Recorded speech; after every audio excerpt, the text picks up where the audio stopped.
So I wrote a blog post recently called Money Will Solve Money Problems. And we'll put a link to that in the show notes. But someone read it and they left me a comment and they asked me if I regretted early retirement. So today we're going to talk about the realities of early retirement.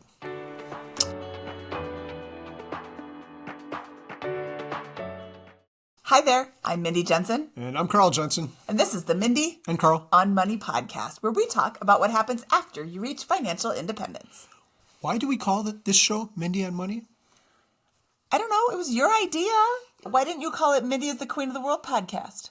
I have to call you Queen of the World in my daily life. Isn't that enough? No. Wow. On this episode of the Mindy And Carl On Money podcast, Carl and I address the question, do you have any regrets about retiring early? But before we get started, let's take a quick break. Today's episode is sponsored by our friend Matt G over at Pool School and the Hot Tubs 101 podcasts. That's right, Carl. It's getting to be pool season, but it's always hot tub season.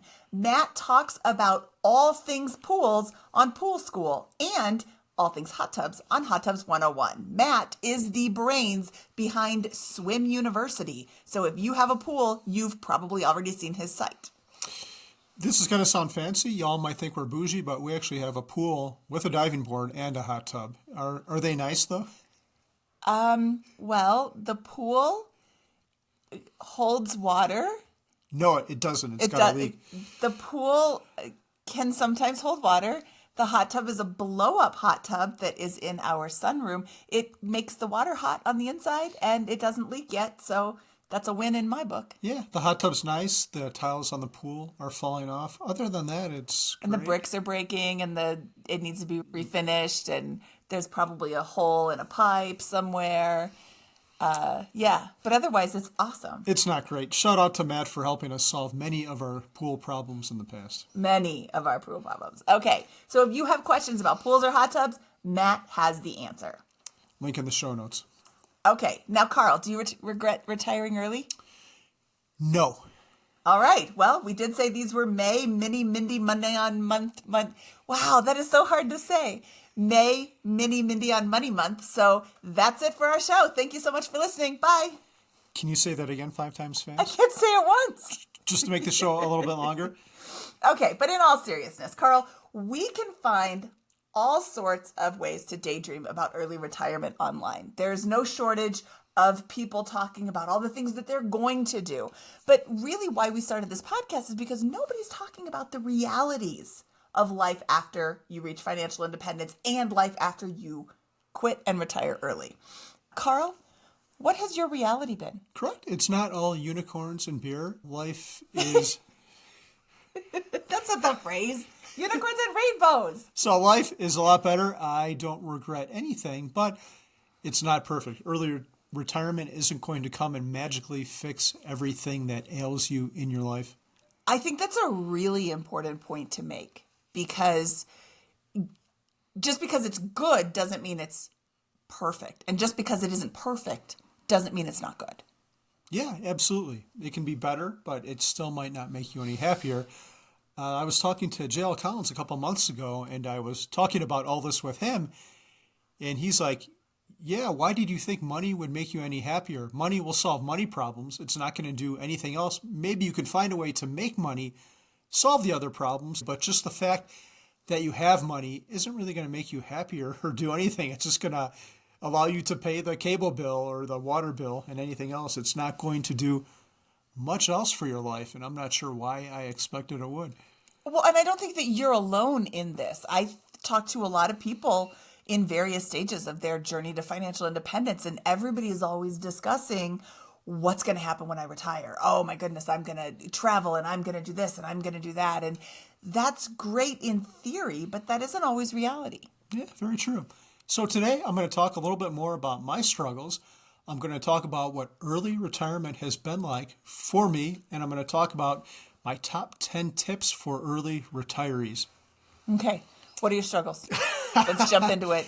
Yeah, let's take a little trip down memory lane. Can you make those woo, woo, woo noises? Okay. We were on Ramit last year, right? Yeah. And this part never made it to the final cut of his episode, but in one part towards the end, I was talking about why the way I am with money. And he said, dude, you need therapy. And he didn't say it in a judgmental, mean way or anything like that. It was just a plain matter of fact statement, but a statement most people probably would not say to another person. So I've got this famous stranger from the internet telling me I need therapy. Like, whoa. And I've been thinking about it ever since then. And the thought I had was, yeah, he's probably right. So what I told Ramit was hoarding money made me feel better. It gave me some security in life. And that's not necessarily a healthy way to go about life, because you have some more and then you think you need some more and then you think you need some more, and it never ends. There is never enough, or there was never enough for me. The other thing is, once you retire early, you're going to have a lot of time on your hands, right? A lot of time to think. So if you've got a job, kids, and all this other stuff going on, there might be issues, but you're going to bury them, not intentionally. They're buried under the amount of stuff you have going on. For example, I like simplicity. I don't like clutter.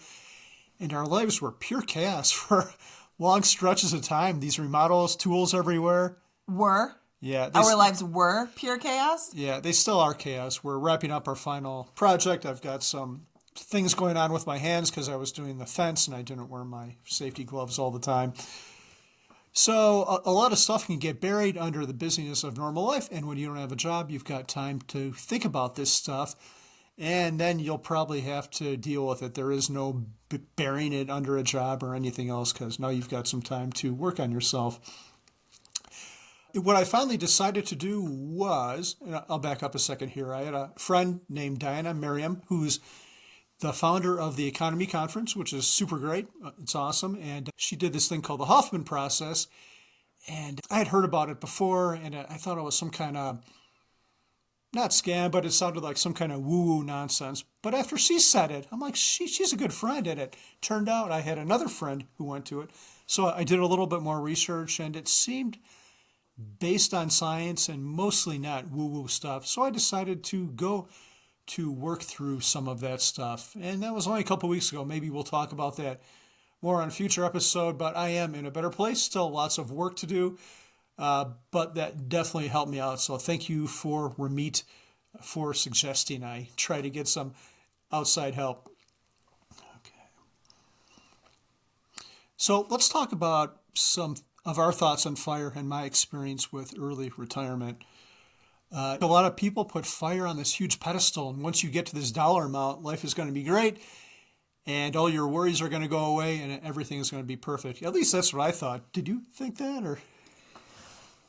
Well, I'm not sure what I thought 7 years ago when you were getting ready to retire. But I do know that you're not alone in that thought process. When I talk to people at any part on this path, it seems to be that more and more they are focused on the end.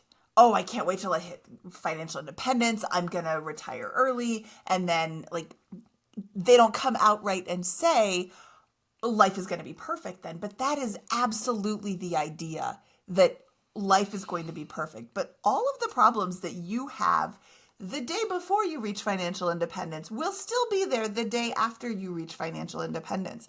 You don't hit this number and all of a sudden everything goes away. So you mentioned the problems that are going to be there before are still going to be there after.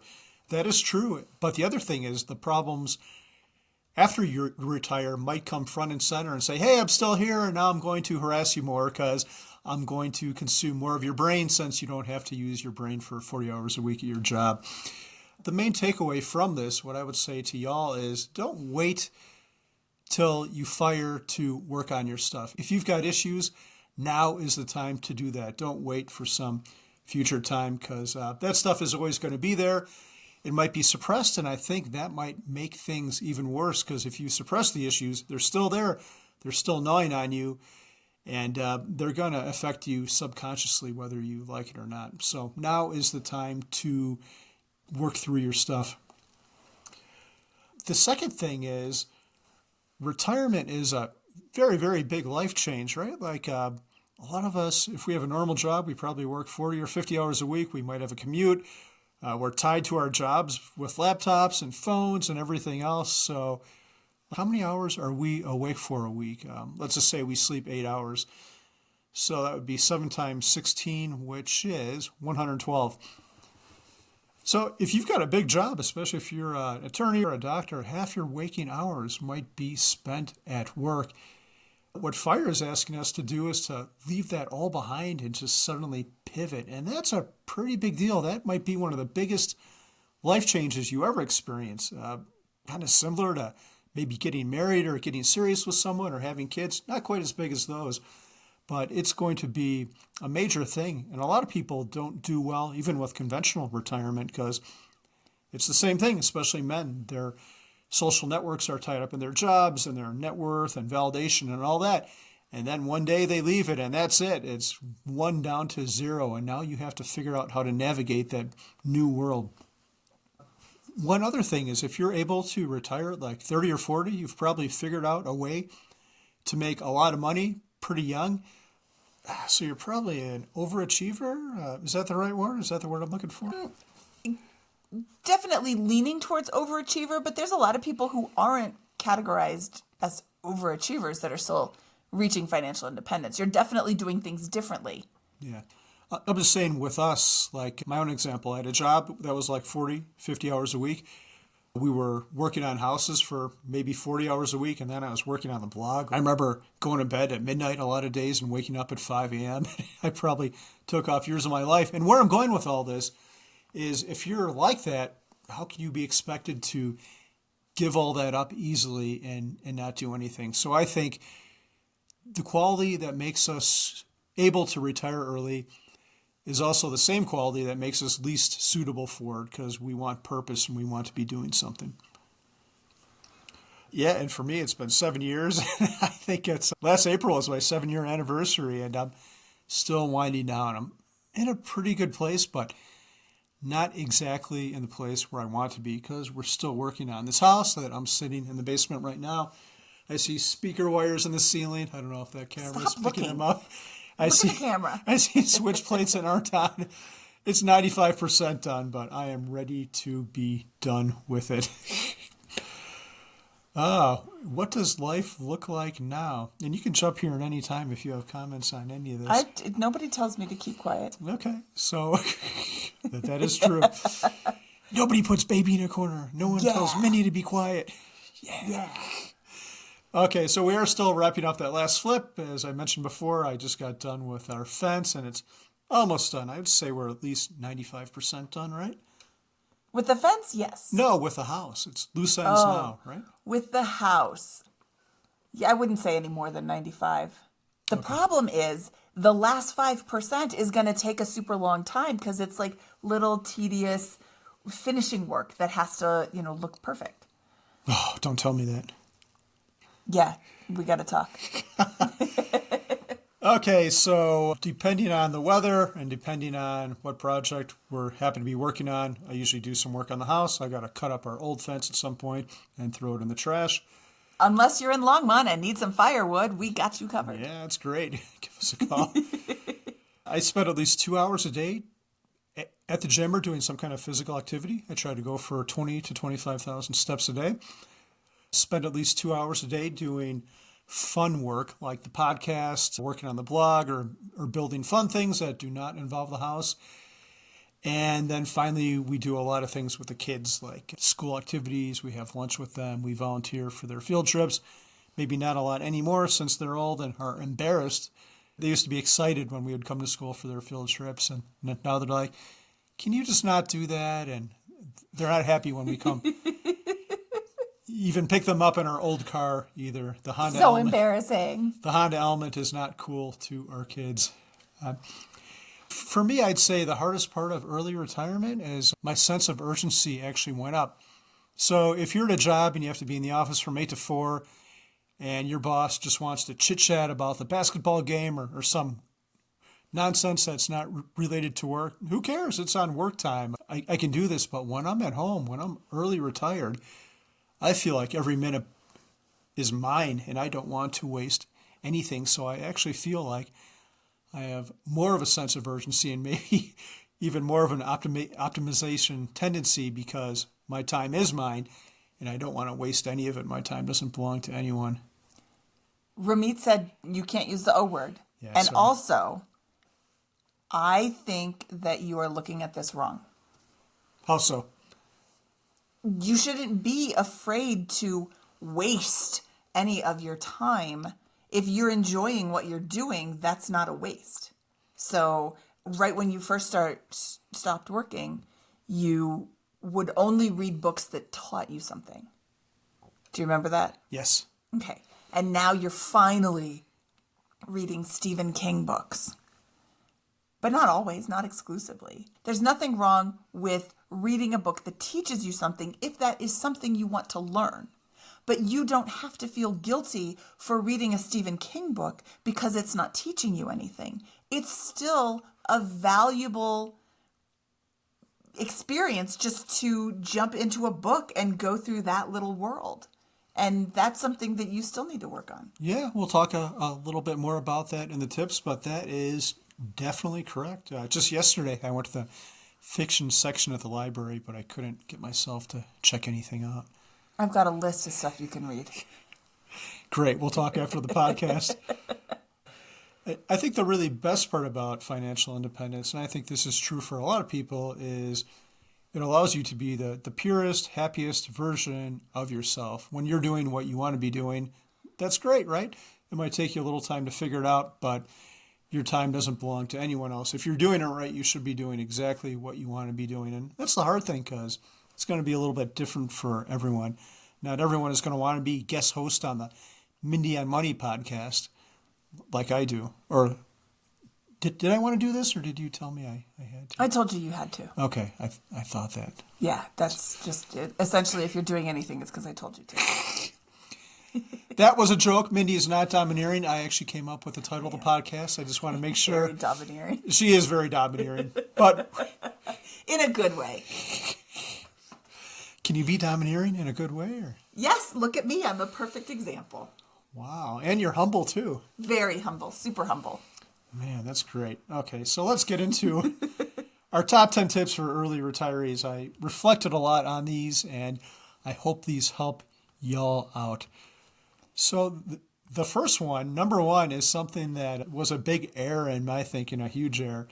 And this one is know that others won't be nearly as enthusiastic about early retirement as you. When I first discovered all this, I thought my mission in life would be to tell the world about early retirement. And I thought everyone would hear about this and think it was awesome and say, oh, this is so great. Carl, tell me how I can do it too. Sorry. Yeah, no, Mindy's reaction is right because I can't think of anyone in my real life who I told about it who actually thought it was a great idea. I think most people thought I was insane or had one person thought I had a terminal illness, or people would just look at me and try to change the conversation. What's that saying? When the student is ready, the teacher will appear. The student never was ready. Yeah, I don't even tell people I'm retired anymore. And am I really retired? I guess I am. We're doing this because we want to do it, but You don't have a job that you go to, that you get performance reviews and you have to produce actual things. true. I think that you are definitely unemployed. Boy, you want to talk about a conversation slammed to a complete stop. What do you do for a living? I'm unemployed. Oh. So you're living off the government. You're not paying taxes. Yeah, people conjure up all kinds of stories in their head. When you say you're retired, when you say that you're unemployed, they just stop and find somebody else to talk to. Yeah, even the retired thing, people can't wrap their minds around it. They'll be like, oh, okay. And then some of them jump to that conclusion too, like, oh, so you're lazy. Or You're unemployed. wait, you're retired, but your wife still works? Like, how do you contribute? So it's a touchy subject. I tell people something a little bit different every time. Like, I'm a podcaster, which is another conversation ender as well. Like, no one really cares about that. Or I write a blog, and most people don't even care enough to ask you what the blog is. But you can always say you're in between gigs or you're trying to find yourself. And that's another conversation ender. So, yeah, maybe that's the best thing to do. Just throw out some ominous statement that's going to kill the conversation. And then talk about weather or Bears or Taco Bell or whatever people talk about. You could just say you're the next head coach of the Chicago Bears. Oh, yeah. Nobody's going to ask you any questions. Oh, I guess it's another rebuilding year. Like every other year since 85. I digress. Okay, number 2. I hinted before at how the qualities that make us able to retire early make us unsuccessful early retirees. If you work really hard, you can't just turn that off. So my second suggestion is to try to take time off, maybe a sabbatical, take a leave from work, or go part-time before quitting completely. This will give you a good test run of what FI life is going to look like and might make you want it more, or might make you think that you need some work in your life. Maybe you do want to continue in some part-time situation. And I think a lot of companies are going to be more amenable to this than you thought. You might have to be a contractor like I did. I couldn't be a W-2 employee anymore, but that was fine. They actually paid me like a lot more because they didn't have to pay for health insurance or give me a 401k. So it worked out great. It was actually financially better for me to go part-time and become a contractor.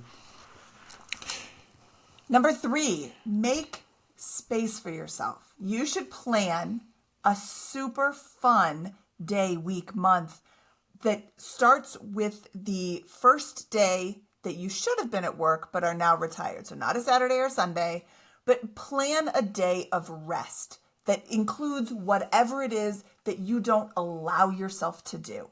Read a book that doesn't teach you anything. Go for a walk with your dog for like hours on end. Do a crossword puzzle, take a nap, go shopping, play a video game.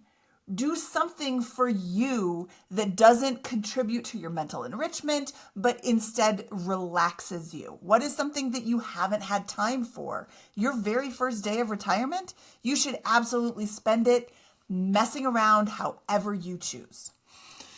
That is a great idea. Okay, number 4. Number 4, this ties into number 3. You need to make space for yourself. Resist the urge to make money. Like, how many people have we met in this community? They're like, oh, I quit my job last week and now I'm going to like do printables on Etsy or do this side hustle or do this side hustle. Like, no, you just stopped. Take time to enjoy it. Yeah, what would you do if you couldn't make money? Ask yourself that and then go do that thing. You can do side hustles later, and if you're like, do a hobby or do something fun. And if people decide they want to pay you for that at some point, that's great, but don't seek it out. Next one, establish a routine. I think this one is really important because a job is the thing that sets our routine in our lives. We have to get up, get the kids off to school, be online at a certain time, have lunch, meetings, all that, and all of a sudden that's gone. So I think you need to make a routine, and I think you should do it by focusing on your energy levels. Like, usually I'm high energy in the morning, so that's the great time to do physical stuff, like go for a bike ride or go to the gym, and maybe do some deep thought exercises, like if I want to write an article. And then in the afternoon, I can take it a little bit easier, like go for a walk or do some mindless physical work in the backyard, move rocks around. So make sure you get a routine around your life after you leave. Going back to that point that I just made about planning a super fun day, think about what really brings you joy. Incorporate that into your routine. Number 6, acknowledge that there is value in doing nothing. I've got a good story about this. I met Doc G from the Earn and Invest podcast at a Camp FI, I think back in like 2017, right around that time. And I remember I asked him, I'm like, hey, what do you want out of life? And he's a medical doctor. He's a very accomplished, smart person. And he said, well, what I thought he would say is, oh, I want to do this, this, and this, this. And he said, no, I just want to be. I'm like, what? What does that even mean? Like, you just want to be? He's like, I just want to be happy in my present self. I'm like, wow, I don't think I got it at the time, but I get it now. Most of us have a hard time just sitting there unstimulated, but there's a lot of value to it. If you're only listening to this episode and you're not watching it on YouTube, you would have missed me throwing up my hands like I am so exasperated with him because he seems to throw this out there like, oh, just totally take time for yourself and acknowledge value in doing nothing. He doesn't do that. Do as we say, not as he does. Wow. Yeah, wow. What I did just want you to be happy. What did we say about your domineering ways? That I have them? Yeah. Yeah. Yeah. You sure do. Number 7, pay attention to yourself. After you don't have a job, you're going to have lots of time to think about other stuff. So pay close attention to your relationships and what now annoys you in your life that might not have annoyed you before, because that stuff might affect your relationships. Again, this is a huge change in your life, and you want to make sure you move into it effectively. Number 8, renegotiate your relationships. This is an interesting one because we know some people who retire and their spouse isn't. I guess that's kind of like us, but you choose to work, which is a little bit different. Yes, I would theorize that the people who one of them is retired and one of them isn't are also choosing to work. Yeah. So we know, like a stark example of this is someone who will remain nameless, but we just met up with him earlier this morning, and very accomplished person. He is retired, worth millions, and his girlfriend is still in school, hasn't graduated yet. How are they going to navigate that relationship where he has all the money he'll ever need and she isn't in the real world yet? Yeah, that is a hard one. I don't even know how to solve that, but that's a conversation for another day. But these are the things you're going to have to be aware of. Yeah, and what works for their relationship may not work for our relationship. But the benefit of being in a relationship is your relationship doesn't have to work for me. My relationship has to work for me. So whatever he decides, as long as they are both happy with that decision, that compromise, that solution, then that's what's going to work best for them.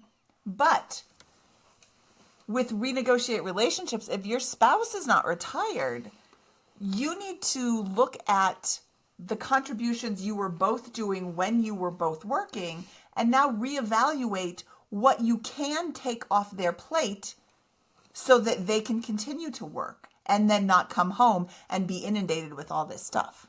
Yeah.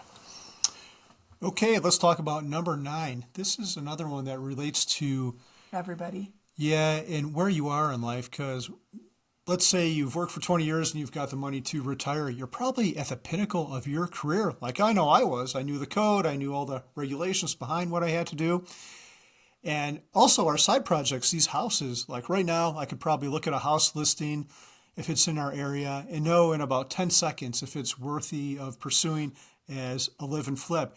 And where I'm going with all this is it's so easy to make more money. We're good at it, right? We've been at it for decades, and you're going to have to fight that and resist that urge. So know when you have enough. We did 1 or 2 flips too many. This house we're sitting in, we probably should not have bought it because 5 years later, we bought it in 2019. We are still working on it, and I'm kind of burned out on it. There's other things I want to move on to in life, and I've tried to hire some stuff out, but I still have to do some work on it. We didn't know our enough number. We were in a little bit different of a financial situation, but we didn't have to buy this house.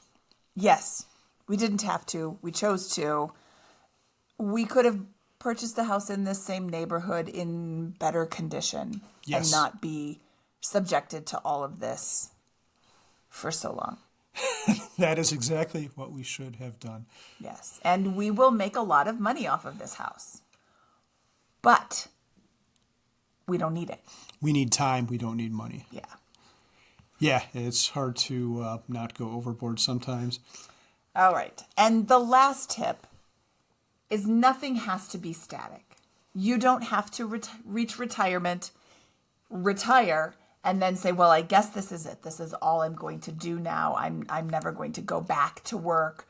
The beauty of financial independence is that you can experiment and you can pivot as you see fit. And having enough money so you don't have to work for money doesn't mean that you don't work for money. We have a friend, Mr. Palindrome, who works for a fellow friend of ours doing the kind of work that he enjoys. Mr. Palindrome enjoys this work, but he's not able to make this the amount of money that he would normally make in a market rate environment, because our other friend is at a startup, and getting the kind of work that he needs done would be very, very expensive. So our friend can kind of donate his time. He still gets to enjoy his work, but he's not working a 40-hour a week, every week job.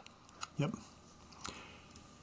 Yeah, I think that's it. Hold on a second. I'll build on that a little bit. So nothing has to be static. My life is so much different than how I thought it would be, or how I could have ever anticipated it would be when I quit. Like, we've got this podcast now. I never would have thought I'd be on a podcast. Now I actually have two of them. Mile Hi-Fi is the other one. We own a co-working space. We've got this other investment house. We've got some other unique investments, and none of these things would have happened if I wouldn't have retired. I think it's pretty cool. I used to like certainty in my life, but now the best part is the uncertainty. Your time is free, so you can just accept or not accept all these cool opportunities that come your way.